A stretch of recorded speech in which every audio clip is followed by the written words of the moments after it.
President Trump takes a victory lap as the economy shows signs of improvement. The good parts are the Trump economy and the bad parts are the Biden economy because he's done a terrible job. He did a terrible job on everything.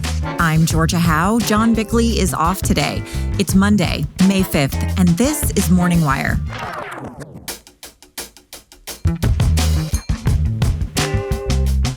NPR and PBS threaten legal action after Trump ends their taxpayer funding. There will be a shrinking of the system. Will it die? Absolutely not. And is Canada's new Liberal government already showing signs of weakness? Canada is in crisis. Mark Carney is in, but the country is on the edge. Thanks for waking up with Morning Wire. Stay tuned. We have the news you need to know. Hey guys, producer Brandon here. Balanced Nature fruits and veggies provide a convenient way to get your daily whole fruits and vegetables.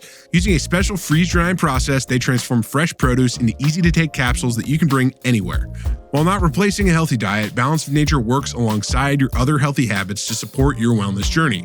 I take these capsules whenever I'm traveling to ensure I get my daily fruits and veggies. Head to balanceofnature.com and use promo code WIRE for 35% off your first order as a preferred customer, plus get a free bottle of fiber and spice. That's balanceofnature.com, promo code WIRE. After a tumultuous month, stocks are rallying following a better-than-expected jobs report and optimism about trade deals. Daily Wire senior editor Cabot Phillips joins us now to discuss. So, Cabot, Wall Street has had a wild few weeks. Where do things stand now? Yeah, wild to say the least. After a tough few weeks, markets have now taken a bullish turn. On Friday, the Dow, NASDAQ, and S&P 500 all jumped about 1.5 points. The S&P saw its 9th straight day of gains. That's its longest winning streak in 20 years. Overall, the Dow is now within 2% of where it was when Trump kicked off his Liberation Day tariffs, and the S&P 500 and NASDAQ are actually higher than they were before. Now, markets have been fickle. There's always a good chance those gains are erased in a day or two, but there's no doubt this is a remarkable recovery we've seen. And the administration is touting this as a success. Yeah. So what caused that turnaround? So first, the April jobs report came out Friday and showed a lot more growth than we'd expected. Initially, economists had predicted there'd be 133,000 jobs added in April, but that number came in at 177,000, so 33% higher than expected. Unemployment also held steady, and hourly wages saw a 4% increase from the same month last year. So all good news for investors. And zooming out, it's worth noting who exactly those jobs are going to. Remember, under President Biden, foreign-born workers added nearly 4.5 million jobs. But for that same 4-year time frame, the number of American-born workers actually fell.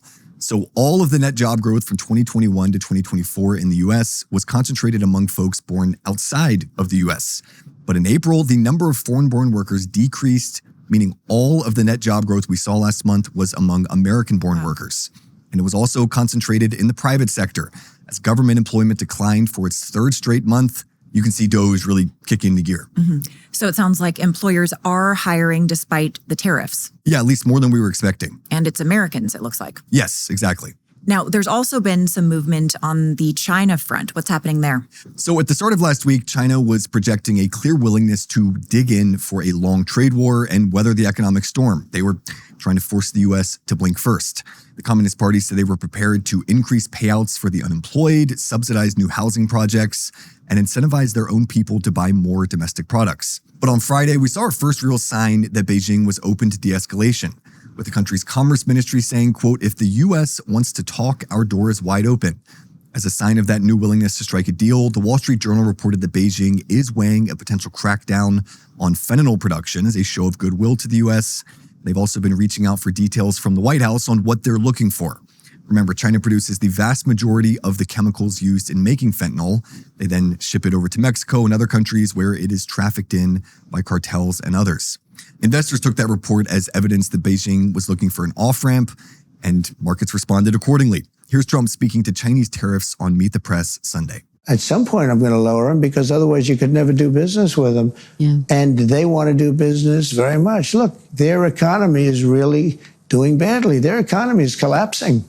But it hasn't been all good news on the economic front. What are some of the concerning signs that came out of that jobs report? Yeah, it's certainly been a mixed bag on the economic front. Those labor numbers did show that the median duration of unemployment for those out of work rose last month, while consumer spending dipped from 4% last quarter to 1.8% this quarter. So folks getting a little tighter with their money. And most concerning, we learned that last week, the U.S. economy shrank in quarter one by 0.3%. That is the first quarterly contraction we've seen since 2021. That decline was driven by a surge in imports as American companies were rushing to try and bring in as many goods as possible before Liberation Day took place. And typically a higher ratio of imports to exports leads to a falling GDP. Now, for his part, President Trump continued to express optimism that this is a minor disruption for a major economic revolution. Here he is again Sunday. Stock market, look at what's happened in the last short period of time. Didn't it have 9 or 10 days in a row or 11 days where it's gone up? And the tariffs have just started kicking in. And we're doing really well psychologically. I mean, the fake news was giving me such press on the tariffs. The tariffs are going to make us rich. We're going to be a very rich country. And while we're talking about Wall Street, we have to mention the legendary investor Warren Buffett did announce his retirement this weekend. He'll be stepping down as CEO of Berkshire Hathaway. The 94-year-old says he'll still be hanging around, but will pass his responsibilities to Greg Abel, who will now take over the $1 trillion investment fund. So big shoes to fill. Well, and Buffett has been famously anti-tariff, so we'll have to see if his last predictions come true. Yep. Cabot, thanks for reporting. Absolutely. We've all been there. The nagging pain or persistent symptom that we know probably deserves medical attention, but somehow we keep putting it off. Luckily, ZocDoc is there to help. ZocDoc is a free app and website where you can search and compare high-quality, in-network doctors and click to instantly book an appointment. They connect you with over 100,000 doctors across every specialty. And you can easily filter for physicians who accept your insurance, practice near you, specialize in your specific needs, and come highly recommended by verified patients. Stop putting off those doctor appointments and go to ZocDoc.com/wire to find and instantly book a top-rated doctor today. That's ZocDoc.com/wire. ZocDoc.com/wire. President Trump signed an executive order Thursday defunding public broadcasting giants NPR and PBS. Both outlets are promising to fight the order in court. Joining us with the details is Daily Wire culture reporter Megan Basham. So, Megan, first, why is Trump pulling funding from these organizations? Well, President Trump has made it very clear for some time that he's no fan of public broadcasting. Just recently, he posted that Republicans must defund and totally disassociate themselves from NPR and PBS, the radical left monsters that so badly hurt our country. So, close quote, of course, there. And he said that taxpayer funding of media networks is not only outdated and unnecessary, but corrosive to the appearance of journalistic independence. Well, on Thursday, he made that policy official. The president signed an executive order to eliminate about $535 million annually to NPR and PBS and other public media. But in a statement Friday, Patricia Harris, president and CEO of the Corporation for Public Broadcasting, immediately shot back at this, saying that the company is not subject to the president's authority. She says Congress authorized the funding, so only Congress can end it. Paula Kerger, president of PBS, also put out a statement. She called Trump's order blatantly unlawful. This is what she told PBS NewsHour last week. This is probably the most difficult and serious threat in the time that I've been in public broadcasting, this idea that funds that had already been put aside for public broadcasting would be taken away. One of PBS's star personalities, writer David Brooks, has also been out defending his employer. This is what he said Friday. If you think PBS is biased, compared to who?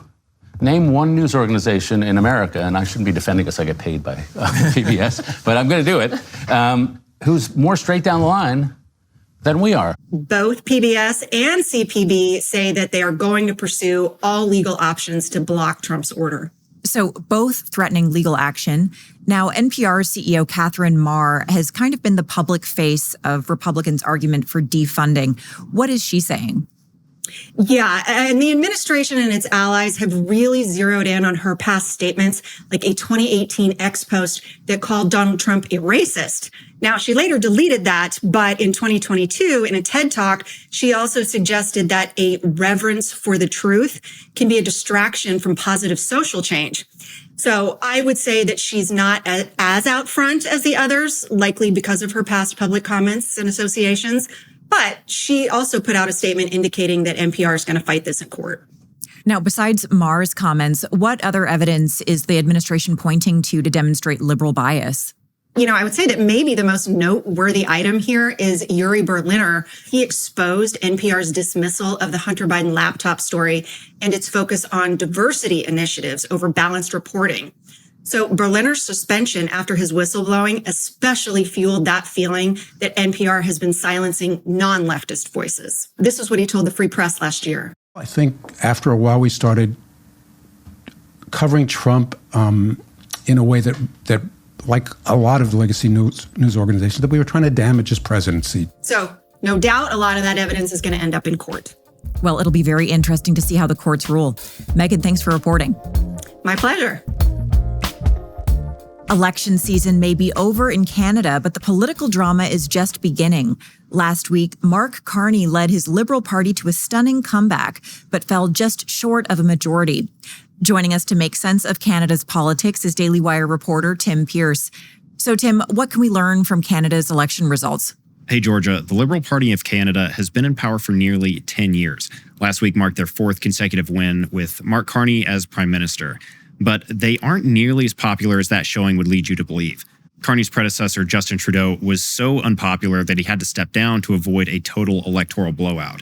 And the Liberal surge in the polls happened around the same time that Trump started floating the idea that Canada should become America's 51st state. Carney will visit the White House Tuesday and is looking forward to a productive conversation.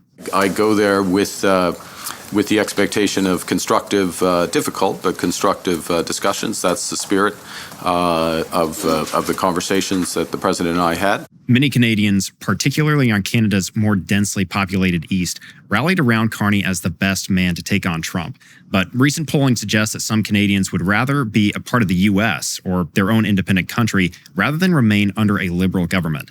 3 in 10 voters from Alberta and roughly 1 in 3 from neighboring Saskatchewan said that they would support leaving the country if Carney won. At least 20% in each province would have supported secession even if he lost. So how seriously, though, should we take those numbers? I mean, 30% is not anywhere close to a majority. That's true, but it's also worth noting that Quebec, a province with a large, influential, openly separatist party, also reported that 30% support for separation. Quebecois separatists have existed for centuries, and the Bloc Québécois has been a major force in Canadian politics for decades. By contrast, Western separatism is younger, less organized, and so far has been more of a grassroots phenomenon. But as of now, it appears to be just as intense. So what's driving the divide between the coasts and the interior? There are many factors, but most of them are economic. The interior tends to be more conservative. It's worth noting, though, that Canadian conservatives are not like conservatives in the U.S. In Canada, they're mainly concerned with economics, but are still liberal on social issues. So Canada's prairie provinces are younger, wealthier, less densely populated, and more dependent on resource extraction, mining, drilling, exporting oil. That's put them into conflict with the federal government, which has taken steps to restrict the construction of pipelines and refineries. Conservative leader Pierre Poilievre made that a major issue during the campaign. Canada is selling oil and gas at a massive price discount to American refineries and LNG plants that are able to massively profit at our expense. It is a ripoff. We're ripping ourselves off with this approach. Because of fanatical and stupid environmental extremists in the Liberal government and throughout the country. Former Prime Minister Justin Trudeau went as far as to argue for phasing out the production of fossil fuels entirely before Western outcry forced him to walk that position back. Carney has also been a vocal advocate for net zero policies and was a leading figure in the ESG movement when he worked in the financial sector. He also was an economic advisor to Trudeau, leading many skeptics to fear his government would be more of the same. So it sounds like there's a big wedge between some of these provinces and the federal government. Have any of them taken concrete steps to break away? Right now, not officially. Last week, Alberta Premier Danielle Smith put forward legislation that would significantly lower the signature threshold for citizen-led referendum. As of now, that legislation has been tabled, and Smith and Carney are currently in talks, which are reportedly going well. However, the possibility of secession appears to be a major piece of leverage, and as of now, that's still on the table. Well, we'll have to see how Carney handles it and how his meeting with Trump goes. Tim, thanks for reporting. Thanks for having me. Thanks for waking up with us. We'll be back tomorrow morning with more news you need to know.